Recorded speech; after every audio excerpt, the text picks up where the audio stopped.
মনি নিজ ভকতৰ বয়স ভজু হেন দেৱ যদুপতি যাৰ ৰাম।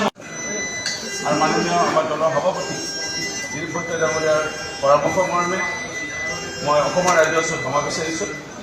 কিন্তু মোৰ বহুত দুখ লাগিল উক্ত দিনা।